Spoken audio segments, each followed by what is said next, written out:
Composed, a novella by J.E. Novotny, Part 4. Camilla's arms were tired from playing for the assembled guests of Lady Candace, but she couldn't exactly say so. The tea had dragged beyond the usual hour, and Camilla had now been playing various pieces from the Ventricetti spectacle for half an hour. She wondered if they expected her to play the entire show before they would begin to leave. She couldn't be the first to leave, but as soon as the first guest bade goodbye to Lady Candace, then Camilla would be out the door as well.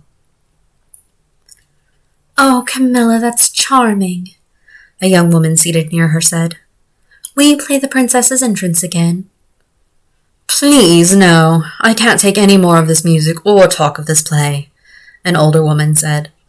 She wore a blue dress primarily crafted from layers of lace. Camilla took this as an opportunity to rest her arm, and the woman in blue handed her a cup of tea instantly. "But it's the Emperor's favorite, I heard," someone else added. This naturally directed the conversation to the court and present tastes, leaving Camilla in peace to sip the cold tea for a moment. "My goodness, is that the time?" Camilla whispered. She was going to be late dressing for the night's performance if she didn't leave soon. The woman in blue overheard and glanced at the wall clock, too. She stood. "Gracious me, my husband will think I'm having a dalliance. I've stayed so late. I really must be going." This statement generated a general exclamation of surprise at the time, a need to be elsewhere, and a great deal of swirling skirts as they turned circles round each other to say their goodbyes. Amidst the confusion, Camilla put away her violin and bow. She caught the woman's eye across the room and smiled. The older woman winked at her before exiting the room. Occasionally, Camilla found one among the elite who understood her situation and empathized with her. It was uncommon, and she prized it all the more for that. She wondered what the woman's name was.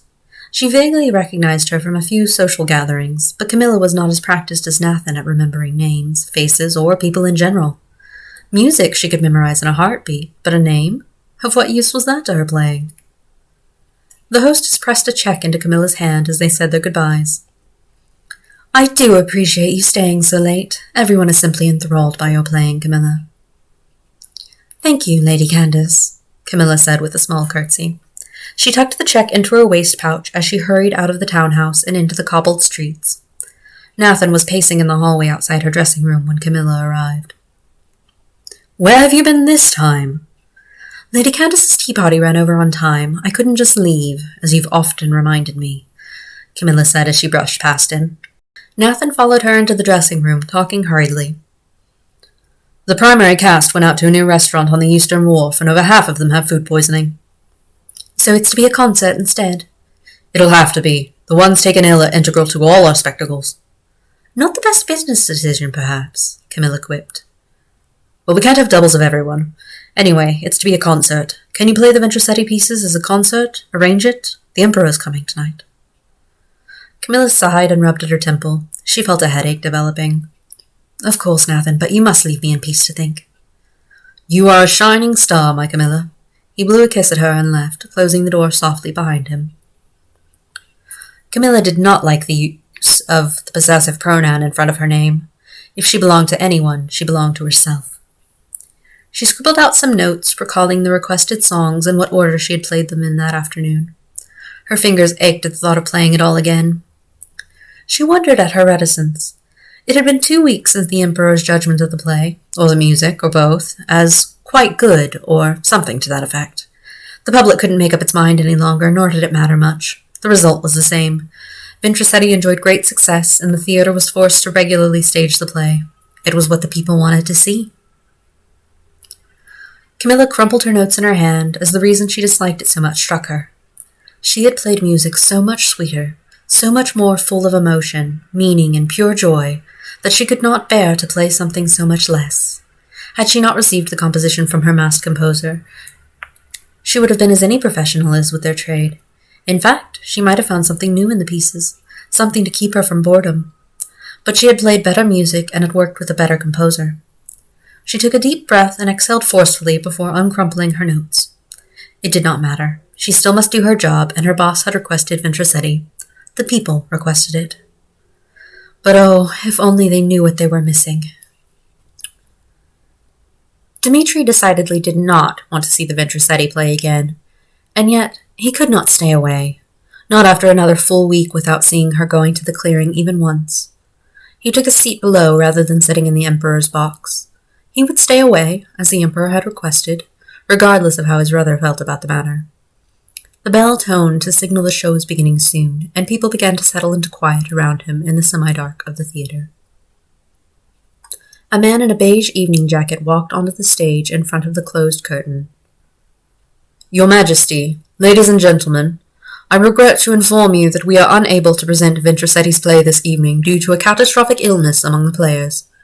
However, in place of the play, we have for you this evening a concert arrangement of the musical score to the play, led, as always, by the accomplished Camilla." The curtain opened, and the man raised his arm to gesture to the orchestra, arranged on the stage as he backed off stage right. Camilla stood in a pool of light, dressed in the extravagant purple gown that she wore to perform the second half of the Ventricetti play, the name of which no one seemed to actually know. The audience applauded, and Dmitri joined in with the clapping. He was not sad at this turn of events, though he did allow himself a moment of remorse that it could not be his own music that the violinist would play. Camilla looked around the box stalls. She curtsied to the Emperor when her gaze fell on him. Then her eyes roamed over the crowd, and Dmitri felt that she picked him out from among the general crowd of young men, even though many wore masks. She smiled and said in a loud, clear voice, "Your Majesty, ladies and gentlemen, we will play for you tonight several songs from the score of Ventricetti's play, Princess Magenta." Ah, that was it. Stupid name. No wonder no one ever used it. "But first, I would like to play for you a new composition. I beg your indulgence." She bowed from the waist, then lifted her violin to her shoulder, tilted her chin onto the rest, and arranged her fingers carefully on the violin neck. Dmitri forgot his surroundings as she played his music, the music they had created together. He was back in the snowy clearing, or sitting by the fire in the hunting cottage, and they were alone together. She played divinely, drawing everyone in the vast room into a tight, unified circle around her, as though the listeners were stretching their spirits to embrace one another. The audience was enraptured, as Dmitri was.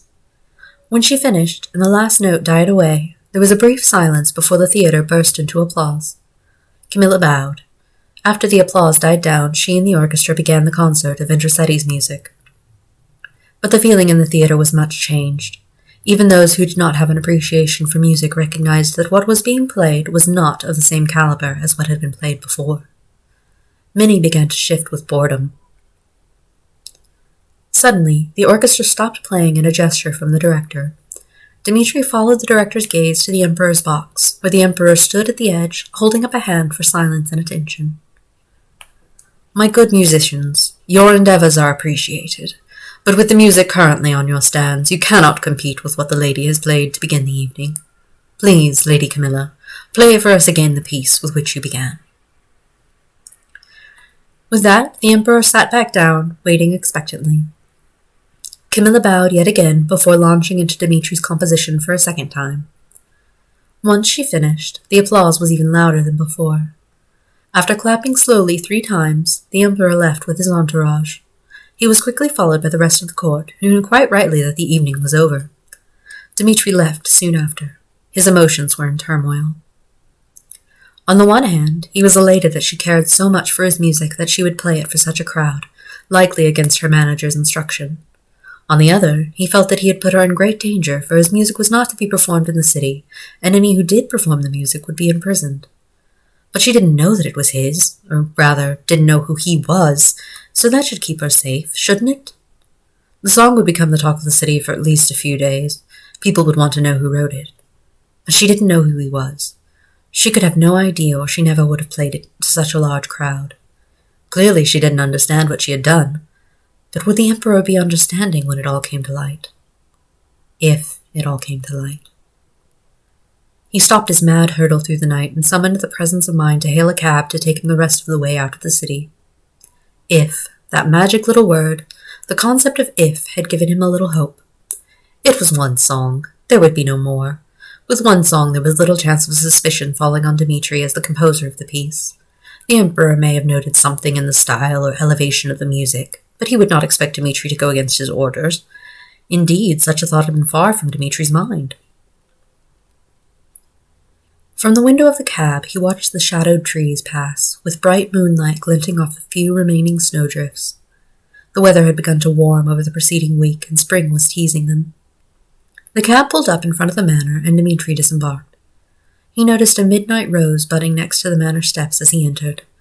Perhaps it would bloom tomorrow, and he could send it to Camilla. Lady Camilla now. Strange of the Emperor to give her the title so publicly and informally, as though it were one that she already possessed.